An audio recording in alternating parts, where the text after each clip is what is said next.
ಅಲ್ಲ ನೀವು ಒಂಥರ ನೋಡಕ್ಕೆ ಸ್ಲಿಮ್ ಆಗಿ ಫಿಟ್ ಆಗಿ ಕಾಣ್ತೀರಾ ಕಣ್ರಿ. ಏನು ನಿಮ್ಮ ಆರೋಗ್ಯದ ಗುಟ್ಟು? ಇನ್ನೊಂದು ಮದುವೆ ಆಗ್ಬೋದು ಅಂತ ಹೇಳ್ತಾವ್ರೆ.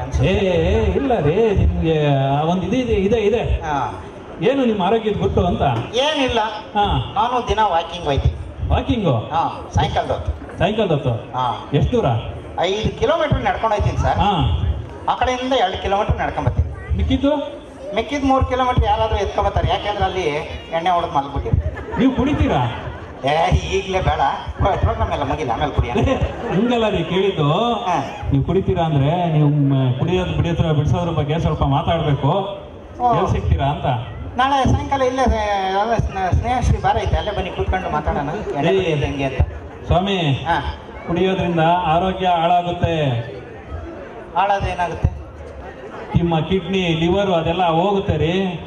ಮುಂದಿನ ಜನ್ಮ ಅಂತ ಇದ್ರೆ ಈ ಒಂದೊಂದು ಕಿಡ್ನಿ ಬದಲು 32 ಅಲ್ಲಿ ಇದೆಯಲ್ಲ, ಆ ತರ 32 ಕಿಡ್ನಿ ಲಿವರ್ ಇದ್ದಿದ್ರೆ 32 ಕಿಡ್ನಿ ಅಲ್ಲಿ ಒಂದೇ ಅಲ್ಲಿ ಸಾಕು ರೀ ಸ್ವಾಮಿ. ಜೀವನ ಚೆನ್ನಾಗಿ ನಡೆಯುತ್ತೆ. ಕುಡಿದ್ರೆ ಕಾಯಿಲೆ ಬರುತ್ತೆ ರೀ. ಕಾಯಿಲೆ ಬರುತ್ತೆ? ಬರ್ಲಿ ಬಿಡ್ರಿ, ನನಗೆ ಎಂತೆಂತ ದೊಡ್ಡ ದೊಡ್ಡ ಡಾಕ್ಟರ್ಗಳೆಲ್ಲ ಗೊತ್ತಿದ್ದಾರೆ ಗೊತ್ತಾ. ಓ, ಡಾಕ್ಟರ್ ಇದಾರೆ ಅನ್ನೋ ಧೈರ್ಯದ ಮೇಲೆ ಕುಡಿತೀರಾ? ಅದೆಂತ ಡಾಕ್ಟ್ರಪ್ಪ? ಹಿಂಗೆ ರೈಲಲ್ಲಿ ಒಂದ್ಸರಿ ಬರ್ಬೇಕಾದ್ರೆ ಹೊಸದಾಗಿ ಮದುವೆ ಆಗಿರೋ ಗಂಡು ಹೆಣ್ಣು, ಅಯ್ಯೋ ನೋಡ್ಬೇಕು ಅವ್ರ ಅಂದ ಚಂದ, ಅವ್ರ ಆಟವ ಒಟ್ಟ ಉರಿತದ್ರಿ ಮದುವೆ ಆಗ್ತಿರೋ ಜೀವಕ್ಕೆ. ಏನು ಡಾಕ್ಟ್ರು ನನ್ನಂಗೆ ಬಲ್ ನೋವು ಅವ್ರಿಗೂ. ತಾಳ್ಮೆ ಇರ್ಲಿ ಕಣ್ರಪ್ಪು, ಮದುವೆ ಆದ್ಮೇಲೆ ಗೊತ್ತಾಗುತ್ತೆ ಬಂಡವಾಳ. ಆಮೇಲೆ ಏನು ಖುಷಿ ಕಿಲ ಕಿಲ ಅಂತ ಅವ್ರಿ ಡಾಕ್ಟ್ರು. ಡಾಕ್ಟ್ರು ಹೆಣ್ತಿನೋ ಅವ್ರು ಡಾಕ್ಟ್ರು ಅಂತ ಆಮೇಲೆ ಗೊತ್ತಾಗಿತ್ತು. ಆಮೇಲೆ ಆ ಎಮ್ಮನಿಗೆ ಕೂತು ಬೆನ್ನು ನೋವು ಬಂದ್ಬಿಟ್ಟೆ. ರೀ, ನನಗೆ ಬೆನ್ನು ನೋವ್ತಾ ಇದೆ ರೀ, ನನಗೆ ನೋವು ತಡೆಯಕ್ಕಾಗ್ತಾ ಇಲ್ಲ ಅಂದ್ರು. ಡಾಕ್ಟ್ರು ಟ್ರೀಟ್ಮೆಂಟ್ ಕೊಟ್ರು. ಏನ್ ಟ್ರೀಟ್ಮೆಂಟ್ ಕೊಟ್ರು? ಲಚಕ್ ಅಂತ ಬೆನ್ಗೊಂದು ಮುತ್ತು ಕೊಟ್ರು. ಮುತ್ತು ಕೊಟ್ಟಿದ ತಕ್ಷಣನೇ ರೀ, ನೀವು ಒಂದು ಕೊಟ್ಟಿದ್ದ ಮುತ್ತಿಗೆ ನನ್ನ ಬೆನ್ನುವೇ ಹೋಯ್ತು ಅಂತ. ಸ್ವಾಮಿ, ಯಾರಾದ್ರೂ ನಂಬತಾರ ಹೇಳ್ರಿ. ನಂಬಿಸ್ತೀನಿ ತಡೀರಿ. ಇನ್ನೊಂದ್ ಸ್ವಲ್ಪ ದೂರ ಹೋಗ್ತಾ ಇದ್ದಂಗೆನೆ ಕೈ ನೋವು ಅಂತ. ಯಾರು? ಆಯಮ್ಮನ?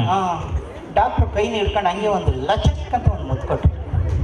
ಕೊಟ್ಟಿದ ತಕ್ಷಣನೇ ರೀ, ನೀವು ಮುತ್ತು ಕೊಟ್ಟಿದ್ದಕ್ಕೆ ನನ್ನ ಕೈ ನೋವೇ ಹೋಯ್ತು ಅಂತ. ಮುತ್ತು ಕೊಟ್ರೆ ಕೈ ನೋವು ಹೋಗ್ಬಿಡ್ತಾ? ನಾನು ಅದಕ್ಕೆ ಕೇಳಿದೆ, ಅಲ್ಲೇ ಮೇಲೆ ಕುಂತಿದ್ದೆ. ಏನ್ರಿ ಸ್ವಾಮಿ, ನೀವೇನು ಡಾಕ್ಟ್ರಾ ಅಂದೆ. ಹೌದು, ನಿಮ್ಗೇನು ಗೊತ್ತಾಯ್ತು ಅಂತ. ಅದೇ ಆಗ್ಲಿಂದ ನೀವು ನಿಮ್ಮ ಹೆಂಡತಿಗೆ ಮುತ್ತು ಕೊಟ್ಟು ವಾಸಿ ಮಾಡ್ತಾ ಇದ್ರಲ್ಲ, ಅದರಲ್ಲೇ ಗೊತ್ತಾಯ್ತು ಅಂದೆ. ನನಗೂ ಒಂದು ಪ್ರಾಬ್ಲಮ್ ಅದೇ, ವಾಸಿ ಮಾಡ್ತೀರಾ ಅಂದೆ. ಯಾವ ಪ್ರಾಬ್ಲಮ್ ಹೇಳಿದ್ರಿ? ನನಗೆ ಪೈಲ್ಸ್ ಇದೆ. ಏನ್ರಿ ಸ್ವಾಮಿ ನಿಮ್ದು? ಈಗ ಆರೋಗ್ಯ ಡಾಕ್ಟ್ರು ಅದಲ್ಲ, ಯೋಗ ಮಾಡ್ರಿ. ಈಗ ನೋಡಿದ್ರಲ್ರಿ ಯೋಗ, ಈಗ ಯೋಗ ಮಾಡಿದ್ರಲ್ಲ ನಮ್ಮ ಚಂದ್ರಮೋಹನ್ ರೆಡ್ಡಿ ಅವರು, 3 ನಿಮಿಷ ಉಸಿರು ಕಟ್ಟಿ ನೀರಲ್ಲಿ ಮುಳುಗಿರ್ತಾರೆ ಗೊತ್ತಾ?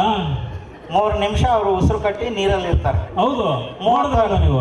30 ವರ್ಷದ ಕೆಳಗೆ ನಮ್ಮ ತಾತ ನಮ್ಮ ಭದ್ರಾ ಡ್ಯಾಮಿಗೆ ಬಿದ್ದು ಉಸಿರು ಕಟ್ಟಿ ಇನ್ನೂ ಬಂದಿಲ್ಲ ಗೊತ್ತಾ?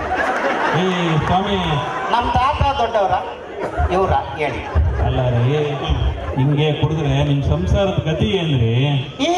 ಆರಾಮಾಗಿ ನಿಭಾಯಿಸಿದೀನಮ್ಮ. ಹೌದಾ?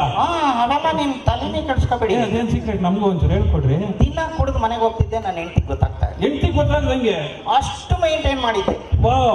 ಯಾರೋ ಒಬ್ಬ ಫ್ರೆಂಡು ನಿಮ್ಮಂತವ್ರು ಸ್ವಲ್ಪ ಜಾಸ್ತಿ ಕುಡಿಸ್ಬಿಟ್ಟ ನಿಮ್ಗೆ. ಅಲ್ಲೇ ಗ್ಯಾರಂಟಿ ಸಿಕ್ಕಾಕೊಂಡಿರ್ತೀರಾ? ಸಾಧ್ಯನೇ ಇಲ್ಲ. ಮತ್ತೆ ನನ್ನ ಎಕ್ಸ್ಪೀರಿಯನ್ಸ್ ಏನ್ ಕತೆ, ಮನೆಗೆ ಹೋದೆ, ಬಾಗ್ಲು ತಟ್ಟದೆ, ಬಾಗ್ಲು ತೆಗೆದು ಹೆಂಡತಿ ಸ್ಟಡಿಯಾಗಿ ಹೋದೆ, ಹೋಗಿ ಸುಸ್ಸು ಮಾಡಂಗಾಯ್ತು. ಟಾಯ್ಲೆಟ್ ಕುಡಿದ್ಮೇಲೆ ಆಗ್ಲೇಬೇಕಾದ್ರೆ ನನ್ನ ಮಗ ವಿದೇಶದಲ್ಲಿ ಅವನಲ್ಲ, ವೆಸ್ಟ್ರನ್ ಮಾಡಿ ಕಟ್ಸಿದ್ದ. ಹೋದೆ, ಅದ್ರ ಮುಚ್ಚಳನ ಹಿಂಗೆ ಎತ್ತದೆ, ಇನ್ನೇನು ಸುಸ್ಸು ಮಾಡಬೇಕು. ನನ್ನ ಹೆಂಡತಿ ಪರ್ಕೆ ತಗೊಂಡು ತಪ ಹೊಡೆದು. ನಿಮ್ಗೆ ಯಾಕೆ? ನಾನು ವೆಸ್ಟ್ರನ್ ಕಮಾಡ್ ತೆಗಿಯೋ ಬದಲು ಸೂಟ್ ಕೇಸ್ ಕರ್ಮಾರಿ ಇದು. ಮಾನ್ಯ ದಿನ ಹಿಂಗೆ ಆಗ್ಲೇಬಾರ್ದು, ನಾನು ಕರೆಕ್ಟಾಗಿ ಹೋಗ್ಬೇಕು ಅಂತ ಹೇಳಿ ಸ್ಟಡಿಯಾಗಿ ಹೋದೆ. ಹೋಗಿ ಬಾಗ್ಲು ತಟ್ಟದೆ, ಬಾಗ್ಲು ತೆಗೆದು ನನ್ನ ಹೆಂಡತಿ ಟಾಯ್ಲೆಟ್ಗೆ ಹೋದೆ. ಕರೆಕ್ಟ್ ಆಗೋದ್ರಿ ತಾನೆ? ಬಾಗ್ಲು ತೆಗೆದೆ, ಲೈಟ್ ಆನ್ ಆಯ್ತು. ಮೋಸ್ಟ್ಲಿ ನನ್ನ ಮಗ ಇದನ್ನ ಎಂಥದ್ದು ಸ್ಮಾರ್ಟ್ ಅಂತಾರಲ್ಲ, ಅಂಥದ್ದೇನೋ ಮಾಡ್ಸೋನೆ ಅಂತ ಅಂದ್ಬಿಟ್ಟು ಇನ್ನೇನು ಸುಸ್ಸು ಮಾಡ್ಬೇಕು. ನನ್ನ ಹೆಂಡತಿ ಪರ್ಕೆ ತಗೊಂಡು ರಪ್ಪ ಹೊಡೆದು. ಇನ್ನೊಂದ್ಸಲ ಅವತ್ತು ಬಿತ್ತು ಅಂದ್ರೆ? ಯಾಕೆ ಅಂದ್ರೆ ನಾನು ಸುಸ್ಸು ಮಾಡಕ್ ಹೋಗಿದ್ದು ಟಾಯ್ಲೆಟ್ಗಲ್ಲ, ಫ್ರಿಡ್ಜ್ ಒಳಗೆ.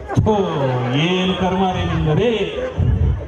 ಆದ್ರೆ ಬಿಡಲಿಲ್ಲ ಸತತ ಪ್ರಯತ್ನ. ಏನ್ ಮಾಡಿದ್ರಿ? ಮನೆಗೆ ಹೋದೆ, ಹಾ, ಬಾಗ್ಲು ತಟ್ಟದೆ, ಪರಕೆ ಹೋದೆ ಗ್ಯಾರಂಟಿ ಇಲ್ಲ. ಯಾಕೆ? ಬಾಗ್ಲು ತಟ್ಟಿದ್ ಪಕ್ಕದ ಮನೆಯಮ್ಮ, ನಿಮ್ ಮನೆ ಅಲ್ಲಿದೆ ಅಂಕಲ್. ಓ, ಏನ್ರಿ ನಿಮ್ಮ ಮಾತ್ರ?